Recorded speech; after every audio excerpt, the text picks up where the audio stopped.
Formulasi strategi itu menjadi penting karena akan berkaitan dengan apakah kita bisa mencapai visi yang dicanangkan atau tidak. Ada beberapa perusahaan yang menggunakan balance scorecard sebagai salah satu alat bantu untuk penyusunan strategi mereka. Nah, untuk itu perusahaan kemudian nanti akan menetapkan capital expenditures. Jangan tempatkan telur Anda di satu keranjang. Dulunya sebagai eksekutor, pelan-pelan mereka menjadi strategic thinker, memperluas wawasan untuk melihat faktor-faktor luar yang mungkin berpengaruh terhadap bisnis atau usaha kita.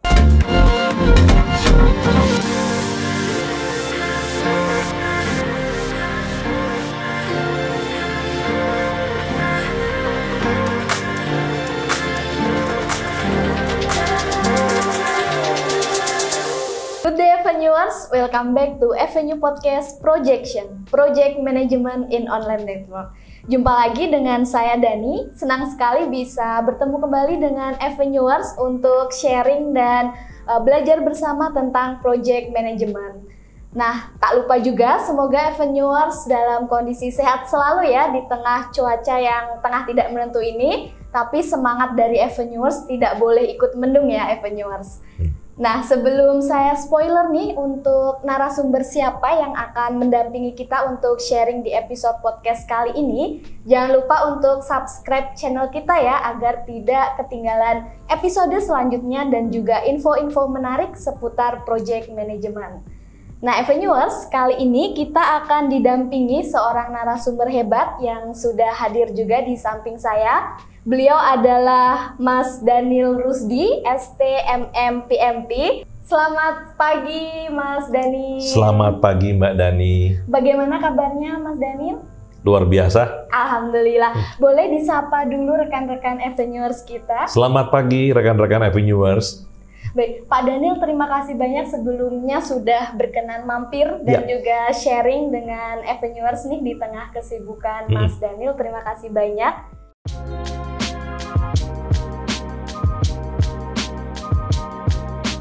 Nah, Mas Daniel, sejauh episode projection nih, kita sudah membahas tentang dasar-dasar project management, kemudian bagaimana cara pengelolaan project strategis nasional, dan juga project yang terindikasi mengalami kegagalan.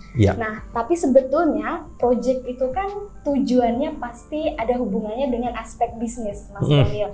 Bahkan PMI pun sudah mengeluarkan talent triangle yang salah satunya adalah business acumen. Nah, untuk itu akan kita bahas di episode kali ini ya Mas Daniel ya, untuk bagaimana nih hubungan antara project management dengan aspek bisnisnya. Nah, Mas Daniel, menurut saya kan formulasi itu penting atau perencanaan. Tapi menurut Mas Daniel sendiri, seberapa penting sih strategi formulation dalam business acumen? Baik. Jawabannya penting sekali ya, karena tentunya perusahaan itu punya visi yang ingin dicapai ya. Visinya bisa menjadi perusahaan IT software development yang terbesar, atau bisa jadi dari kacamata visinya itu perusahaan yang besar atau perusahaan yang punya portofolio bisnis yang banyak dan sebagainya. Nah, tentunya untuk mencapai sampai ke sana itu perlu sekali adanya strategi yang jelas ya. Jadi formulasi strategi itu menjadi penting karena akan berkaitan dengan apakah kita bisa mencapai visi yang dicanangkan atau tidak. Sebenarnya itu. Nah, berarti penting ya Mas Daniel ya betul. Untuk strategi formulation dalam business acumen.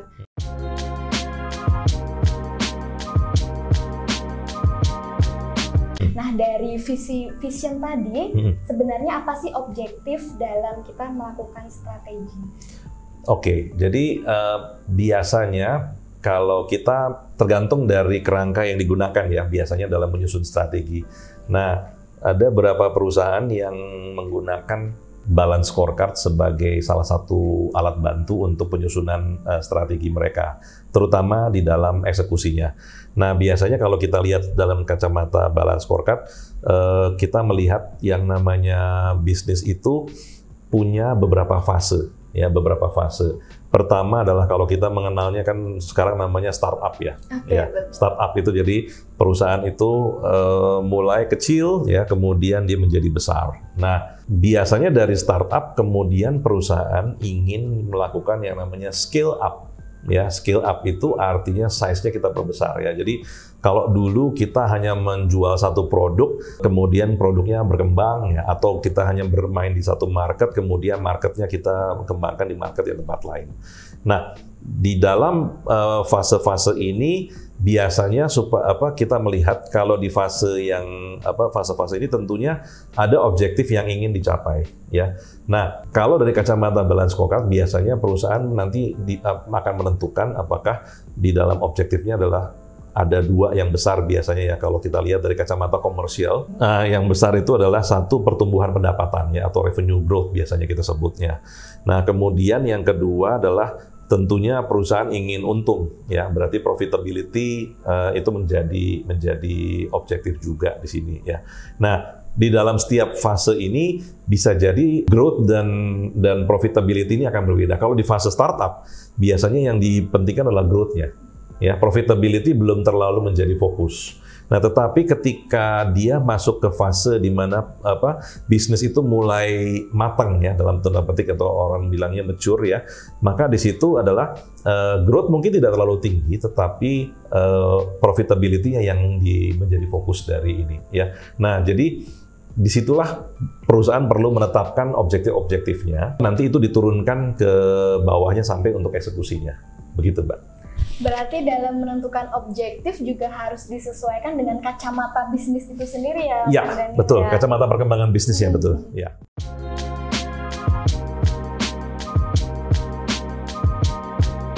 Kemudian dari dalam menyusun strategi, ada nggak sih jenis-jenis strategi? Dalam menyusun strategi? Sebenarnya mungkin kalau kita bicara jenis strategi ada ya. Ada beberapa konsep strategi dari buku-buku yang cukup lama yang saya biasanya sering menjadi acuan ya. Ada beberapa perusahaan yang ingin dikenal sebagai perusahaan yang namanya strategi. Jadi kita bicara tema strategi ya. Tema strateginya adalah ada yang mengatakan mereka menyebutnya product leadership. Product leadership itu adalah perusahaan yang fokus menelurkan produk-produk yang berkualitas untuk pasar. Apple adalah salah satu contoh perusahaan itu. Jadi kalau Anda melihat Apple itu kan selalu R&D-nya kuat dan dia melakukan keluar iPad, keluar iPhone baru dan seterusnya ya. Dan mereka tidak pernah jual dengan harga murah. Harganya premium. Ya, nah itu adalah satu contoh perusahaan yang menempuh strategi di mana product leadership itu menjadi kuat. Tetapi ada perusahaan yang istilahnya mereka tidak mau terlalu yang buat kami yang penting sebenarnya revenue-nya, tapi nggak perlu terlalu kelihatan ya. Jadi kayak contohnya saya pernah membantu satu klien di bidang otomotif. Nah, saya pernah ke gudang spare part-nya mereka. Ternyata gudang spare part-nya menarik. Orang mereka itu cuma 2, sisanya outsourcing.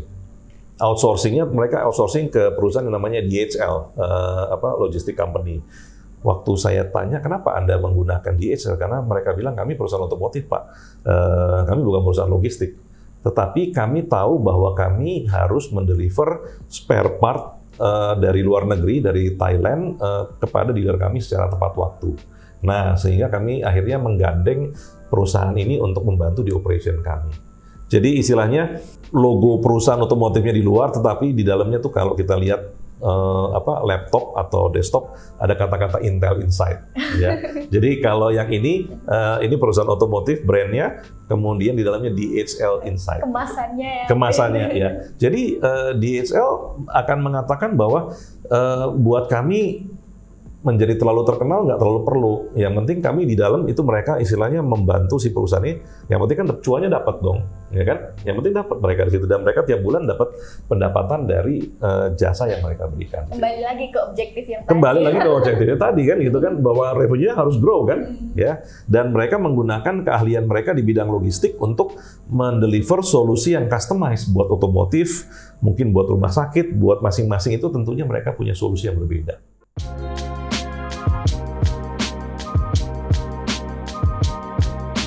Nah, tadi kan kita sudah bahas tentang apa saja jenis objektif, kemudian jenis strategi itu sendiri. Lalu bagaimana Mas Daniel proses dalam menyusun strategi itu sendiri? Oke, kalau dalam kacamata prosesnya biasanya sederhananya ada dua ya. Sederhananya ada dua, yaitu formulasi kemudian eksekusi ya. Di mana di dalam strategi formulasi ini kita melihat tahapan-tahapan perkembangan perusahaan ya. Jadi dari yang startup kemudian growing ya, dan kemudian di situ kita menentukan objektif dari perusahaan itu dalam dengan kaitan dengan visi di situ. Apa yang ingin dicapai dalam berapa tahun ke depan. Nah, kemudian ditetapkanlah objektif untuk masing-masing fase dan ini ya. Termasuk nanti menetapkan objektif untuk kita mau grow seberapa besar ya, dari sisi pendapatan, kemudian dari sisi profitability juga kita ingin mau seberapa besar. Nah, kemudian dari situ barulah diturunkan menjadi apa yang harus kita lakukan ya untuk bisa achieve objektif tersebut. Nah, apakah kita mau achieve itu dengan menjual produk-produk atau jasa yang baru yang istilahnya inovatif ya, innovative product atau services, atau kita mau penetrasi ke market-market yang sebelumnya tidak kita lakukan. Selama ini kita bermain di domestik, nanti kita akan main di market yang regional di ASEAN misalnya ya. Kemudian atau kita ke Eropa atau international ya, global market dan sebagainya. Jadi itulah yang harus ditetapkan di dalam formulasi strategi ya. Dan kemudian dari formulasi strategi tersebut, ujungnya adalah kita nanti akan menentukan, tentunya perusahaan harus berinvestasi ya. Kalau kita mau mendapatkan sesuatu, mau tidak mau kita harus investasi. Betul. Nah, untuk itu perusahaan kemudian nanti akan menetapkan capital expenditures, ya, investasi berapa yang mau digelontorkan untuk tahun depan, 2 tahun lagi dan sebagainya. Ya, katakanlah yang paling dekat tahun depan lah. Jadi kalau misalnya perusahaan ingin menggelontorkan, kita mau komit investasi misalnya katakanlah 20 miliar ya, 20 miliar untuk tahun depan. Nah, dari gagasan untuk mengembangkan produk, service, market dan sebagainya, itu nanti akan diturunkan menjadi proyek atau program yang harus dilakukan ya, yang nanti akan dibiayai dari CAPEX ini. Ya, jadi CAPEX ini nanti untuk membiayai proyek-proyek apa? Apakah kita perlu membangun warehouse di Kalimantan, ya, atau mengembangkan software baru untuk supaya kita bisa paperless dalam bekerja dan sebagainya. Nah, itu adalah kacamata dari inisiatif, ya, bentuknya program atau proyek yang kita mau kembangkan supaya kita bisa mencapai objektif kita growing atau tidak di situ. Dan manajemen sudah mengalokasikan berapa CAPEX yang mereka mau inikan ya. Nah, disitulah kira-kira kita selesai dengan tahapan formulasinya ya.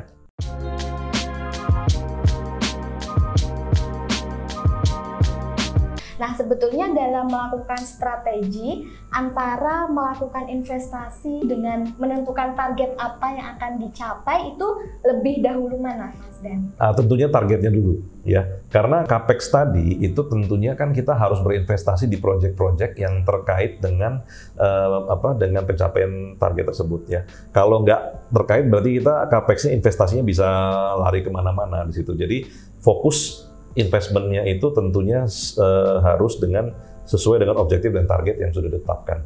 Jadi kira-kira nanti lari ke sana. Dan proporsinya itu juga harus dilihat dengan benar ya. Karena begini, sama seperti kalau ini nanti tentunya akan masuk ke satu topik yang menarik yang bisa jadi untuk podcast berikutnya, yaitu yang namanya project portfolio management ya. Selama ini kalau kita bicara project management kan kita bicara project yang single project ya, kita mengelola satu project. Nah, tetapi CAPEX ini kan tentunya perusahaan akan berinvestasi di nantinya ada mungkin 15 sampai 20 project atau 30 bahkan 30 project yang akan jalan bersamaan ya. Nah, itu adalah sebuah portfolio. Nah, ketika kita bicara investasi, ada satu pepatah yang cukup yang mengatakan bahwa jangan tempatkan telur Anda di satu keranjang, ya. Hal ini juga berlaku di dalam proyek portfolio. Jadi, kalau kita investasi tidak disarankan untuk semuanya 100% di saham, misalnya, ya.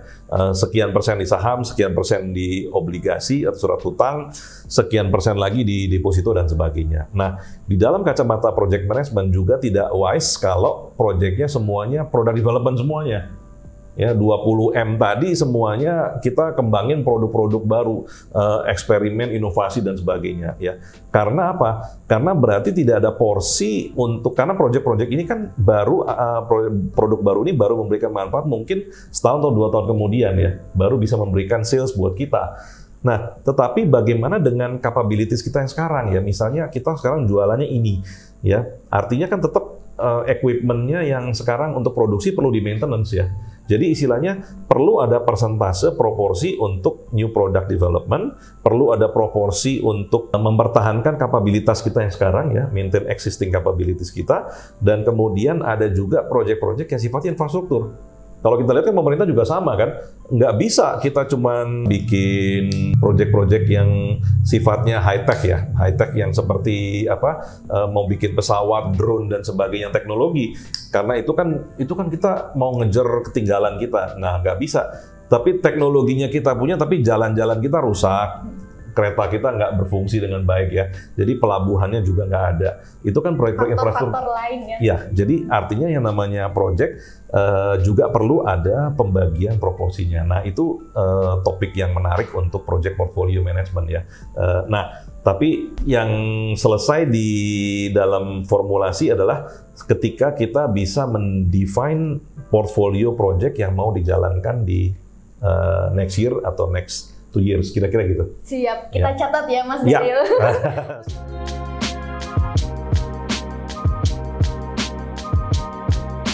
Nah, dari penjelasan Mas Daniel tadi, masalahnya kan tidak semua orang bisa untuk menyusun strategi. Dalam artian, tadi kan dibilang untuk setelah kita menentukan target, kemudian perusahaan akan berinvestasi dari misalnya belasan bahkan puluhan proyek yang hasilnya atau benefitnya baru akan didapat beberapa tahun kemudian. Nah, kan nggak lucu nih kalau misalnya kita udah investasi banyak tapi benefitnya nggak dapat. Ada tips nggak atau skill apa sih sebetulnya yang wajib dimiliki untuk kita bisa membuat atau menyusun strategi yang visible, Mas Daniel? Oke, sebenarnya kalau dari kacamata skill, ini juga membutuhkan semacam ini ya, artinya pola pikir kita harus berubah.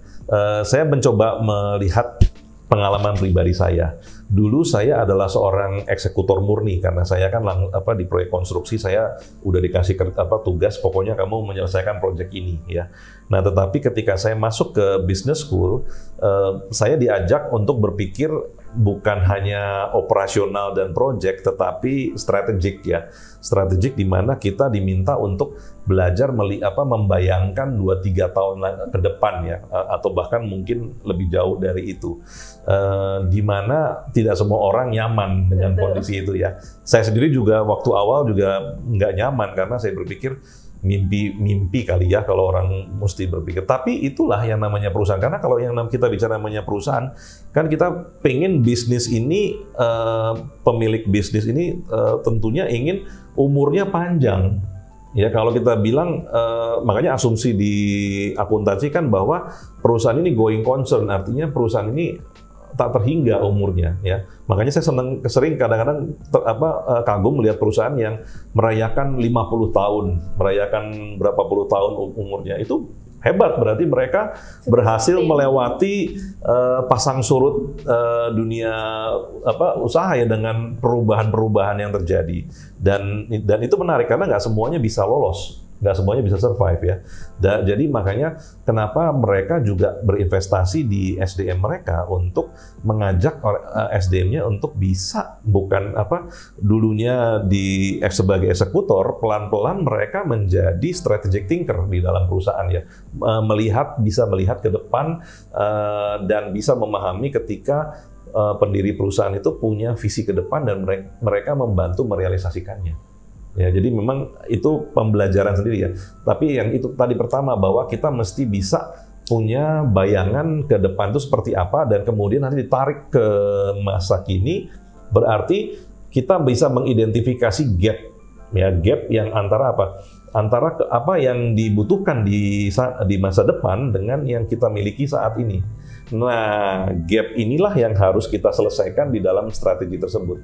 Istilahnya PR kita nanti, gap ini nanti yang akan diterjemahkan menjadi apa program, project, atau effort yang harus kita lakukan untuk menutup gap ini sehingga ke depan itu kita bisa achieve apa yang kita mau. Sebenarnya itu. Ya, berarti butuh proses juga ya untuk butuh sampai proses. ke arah Ya, sana dan juga wawasan tentunya yes, ya Mas yes, Daniel. wawasan ya. Saya juga akhirnya jadi dulunya hanya tahu tentang proyek saya, tapi belakangan saya juga harus memahami loh, yang namanya bisnis kan dia harus melewati faktor eksternal yang banyak. Betul. Ya, politikalnya ada satu framework yang namanya PESTEL ya untuk strategi. Jadi melihat faktor eksternal. Jadi aspek politiknya, ekonominya. Kalau sekarang contohnya BI kemarin baru naikin suku bunga 4,75 ya. Apa dampak kenaikan suku bunga terhadap bisnis ya? Kemudian inflasi ya, dan kemudian sekarang ada tuntutan ESG, environmental, social and governance ya. Jadi itu bahwa kita harus go green dan sebagainya. Tentunya itu punya dampak buat perusahaan. Jadi perusahaan tidak bisa hanya mikirin sekedar profit ya, tapi juga tentu jangka panjangnya adalah kalau kita nanti nama perusahaan kita adalah ini perusahaan untungnya gede, tapi pencemar nomor 1 di wilayah ini. Nah itu kan nggak lucu kan, ya kan brandnya jadi jelek di situ ya. Nah kira-kira gitu. Jadi istilahnya aspeknya ternyata jauh lebih luas daripada kalau kita hanya ngeliatin area operation di internal kita. Ya, begitu kira-kira Mbak. Siap, terima kasih banyak Mas Daniel. Jadi Avenuers sudah dapat saran nih atau tips dari Mas Daniel. Jadi wawasannya harus luas juga untuk bisa kita menyusun strategi yang visible. Nah, untuk itu Avenuers bisa mulai nih dengan mensubscribe channel ini, karena di channel kita Mas Daniel selain ada podcast projection yang ngobrol-ngobrol sharing tentang dunia project management, kemudian hari ini kita membahas lebih ke bisnis, kita juga ada micro learning yang bernama Ave Academy. Jadi bisa mulai nih untuk mengembangkan wawasannya. Jadi nggak cuman project saja, konstruksi saja, tapi juga faktor-faktor yang lainnya juga kita pelajari di channel ini. Jadi boleh di-subscribe dulu Avenuers. Mas Daniel, sebelum kita tutup episode kali ini, boleh mungkin closing remarks kepada Avenuers untuk bahasan kita di pagi ini, Mas Daniel. Oke, baik. Terima kasih Mbak Dani. Jadi kalau saya, teman-teman Avenuers, dari saya sebenarnya lebih ke arah saya dulu memulai karir saya juga sebagai project manager dan sebagai eksekutor lapangan ya, di mana saya memang waktu itu punya ketertarikan di dunia teknik sipil konstruksi yang ini karena kebetulan ayah saya juga seorang kontraktor. Nah, tetapi waktu saya mempelajari dunia bisnis ternyata ada banyak faktor lain juga harus dipelajari, terutama faktor-faktor eksternal, dan faktor-faktor eksternal itu sekarang itu menjadi dominan sekali kalau kita lihat ya. Jadi kalau rekan-rekan teman-teman Avenuers melihat inflasi itu menjadi tinggi. Dulu mungkin orang nggak akan terlalu memberikan perhatian pada faktor-faktor ekonomi ya. Ekonomi itu dianggap sesuatu yang ya seharusnya memang begitu ya.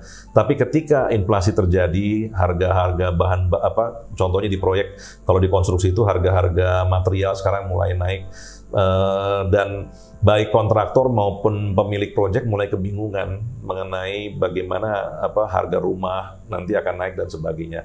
Nah, jadi apakah rumah masih laku ya, terus kemudian apakah kredit masih mudah didapat dan sebagainya. Jadi hal-hal ini mungkin faktor yang awalnya kita tidak pelajari, tapi sangat saya sarankan juga teman-teman Avenuers juga mulai memperluas wawasan untuk melihat faktor-faktor luar yang mungkin berpengaruh terhadap bisnis atau usaha kita ya. Jadi bukan hanya faktor kalau istilah saya faktor teknikal ya.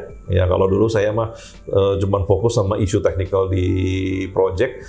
Kalau itu beres berarti beres gitu ya. Tapi ternyata bisnis punya isu yang menarik, terutama juga nanti orang ya. Orang di mana manusia itu atau SDM dalam perusahaan itu ada faktor motivasi dan kompetensi dan komunikasi yang harus kita jaga dengan mereka. Nah, supaya tetap update dan mereka bisa kalau perusahaan berkembang, mereka juga ikut berkembang. Nah, itu yang mungkin juga harus dilihat ya. Mungkin dari saya itu aja. Siap, terima kasih banyak Mas Daniel, dan sekali lagi juga terima kasih sudah berkenan menyempatkan hadir di Projection. Senang bisa berbagi. Dan juga share kepada rekan-rekan Avenuers. Terima kasih banyak Mas Daniel. Terima kasih Mbak Dani. Semoga kita bisa diskusi lagi di episode selanjutnya dan di kesempatan yang lain ya Mas Daniel ya. Nah Avenuers, berbicara tentang strategi yang visible nih, Avenuers juga memiliki jasa untuk project visibility study, lebih ke kajian dan juga untuk tips-tipsnya. Jadi boleh mengkontak kami di sales@avenue.co.id. Sampai jumpa di episode berikutnya. Terima kasih sudah menonton episode ini. Sampai jumpa. Sampai jumpa. Sampai jumpa teman-teman Avenuers.